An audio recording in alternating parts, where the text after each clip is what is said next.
AP సచివాలయంలో అగ్ని ప్రమాదం చోటు చేసుకుంది. రెండో బ్లాక్లో మంటలు ఒక్కసారిగా ఎగిసిపడ్డాయి. ఇదే బ్లాక్లో డిప్యూటీ సీఎం పవన్ కళ్యాణ్ పేషి ఉంటుంది.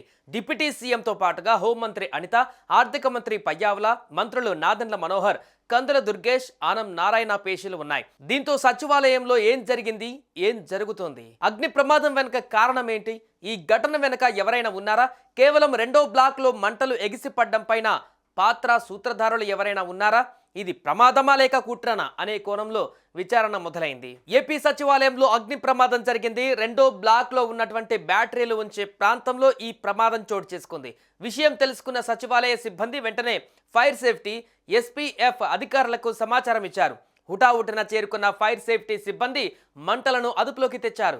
సచివాలయంలోని రెండో బ్లాక్లోనే డిప్యూటీ సీఎం పవన్ కళ్యాణ్, ఆర్థిక మంత్రి పయ్యావుల కేశవ్, పౌర సరఫరాల శాఖ మంత్రి నాదెండ్ల మనోహర్, టూరిజం మంత్రి కందుల దుర్గేష్, దేవాదాయ శాఖ మంత్రి ఆనం రామనారాయణ రెడ్డి, మున్సిపల్ శాఖ మంత్రి నారాయణ, హోంమంత్రి వంగలపూడి అనిత పేషీలు ఉన్నాయి. తెల్లవారుజామున అగ్ని ప్రమాదం జరగడంతో సిబ్బంది ఎవరూ కార్యాలయం లోపల లేరని సమాచారం.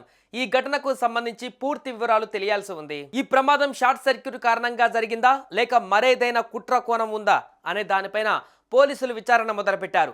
అగ్ని ప్రమాదం గురించి వెంటనే సీఎం, డిప్యూటీ సీఎంలకు సమాచారం ఇచ్చినట్టుగా ప్రభుత్వ వర్గాలు చెబుతున్నాయి. సచివాలయంలో రెండో బ్లాక్లో జరిగిన అగ్ని ప్రమాదం పైన హోంమంత్రి అనిత ఆరా తీశారు. ఫైర్ సిబ్బంది అప్రమత్తమై మంటలను ఆర్పివేసినట్లుగా పోలీసు ఉన్నతాధికారులు హోంమంత్రికి వెల్లడించారు. బ్యాటరీలు ఉండే ప్రాంతంలో ప్రమాదం జరిగినట్లు వివరించారు. పూర్తి స్థాయిలో విచారణ జరిపి ప్రమాదానికి గల కారణాలను తేల్చాలని సంబంధిత అధికారులను హోంమంత్రి ఆదేశించారు.